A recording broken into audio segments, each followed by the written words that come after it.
I know I've already done one video on a split wood fire, but I want to reiterate some things and talk about a few things that I did not talk about while I'm doing that demo. I want to start off first with some of the wood selection. This right here is a piece of elm that came down. It's up off the ground, it's dead, it's slipping its bark. That's going to be a good wood to work with.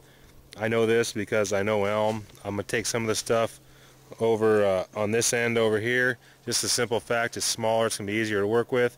I'm going to try and get something that is not free and straight as possible. It's going to make it easier to work with. I'm also going to grab, there's a downed ash tree over here, and I'm going to grab some of the dead ash that's off over there too. So I'm going to give that a shot. Kind of in a swamp area right over there, but that's alright. As long as it's up off the ground, we'll be alright. I also got a little bit of oak that I'm going to work with. So I'm going to cut it into about from my fingertips to my elbow size pieces, and then I'm going to baton it down, and that's where we'll start after I get this stuff cut up. Alright, I've got some oak, ash, and elm. And then a nice piece of flat wood here I'm going to be able to work on and break my stuff down a little bit better. I'm also going to use that for my platform for when I do my fire. I want something nice that I can build on top of, keep it up off the ground. Alright, we're going to do a little batoning. Start with, I've tried to pick out wood that doesn't have a whole lot of knots in it, pretty straight grained, and from there we'll see how it goes. You don't always have to baton right down the middle. You can take off and hit a corner of it. Right, and this knife here doesn't have a super long blade, so sometimes that's what you have to do. That's alright. It's going to give us some good pieces to work with. And then from here I can take a little bit bigger bite.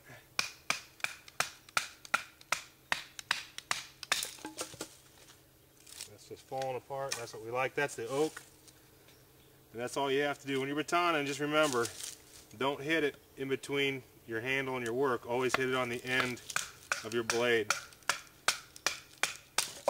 If you have a quality knife, you shouldn't have any problems.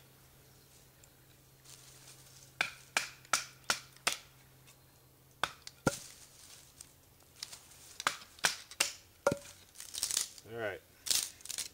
From there, I can take some of my pieces and with the back of my hand, I can tap into it and then twist my knife, the motorcycle grip, once again, like such. And that's how we break that part down. Alright, and that is going to get us some nice pieces. Now from here, this is kind of our thumb size, fuel sized. Alright, and we've got some of our pencil sized over here. And now I'm going to show you how I do the pencil lead size. I get a nice piece like this to start with. I stick my knife in there, twist it. If you start with a nice long piece, it works better. And from there, split it down and continue to split it down. What are you doing, Goofus? Beat it. Don't knock over the camera. That's how I get my stuff down to pencil lead.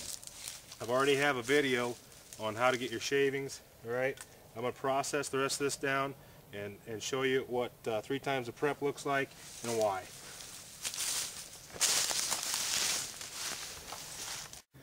Alright, here's the prep finished up.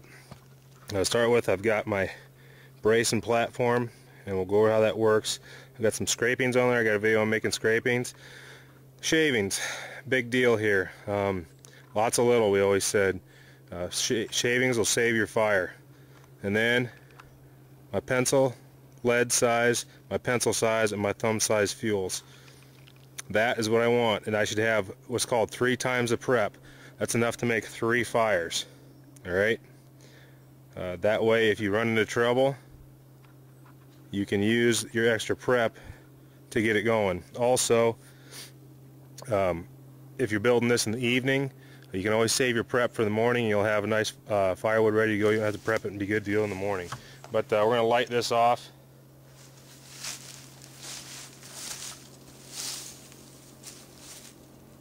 Maybe if I can get my knife out.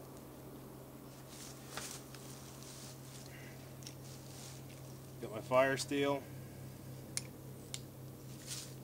I put it right in the middle of my pile. Use all of my knife. I got her going. See how nice and fluffy those are? Then I'm going to grab some of my shavings and gently hold them there until they get going. Then I'm going to take my brace and put it across. I'll grab some of my pencil lead sized, fan them across my shavings.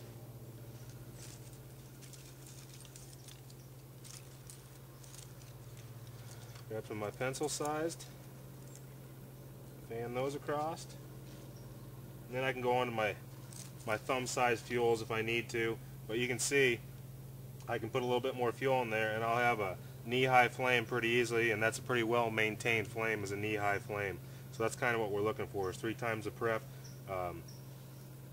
well maintained flame, easily maintained flame, not too difficult, but this is going to be one of the deals on the next bush class lesson that I do. So if you haven't seen it yet, it's over at Bushcraft USA under Bush class, and we go over an awful lot of stuff, and the split wood fire is one of them. This is in the intermediate level. So if you want to, go on over and take a look at it.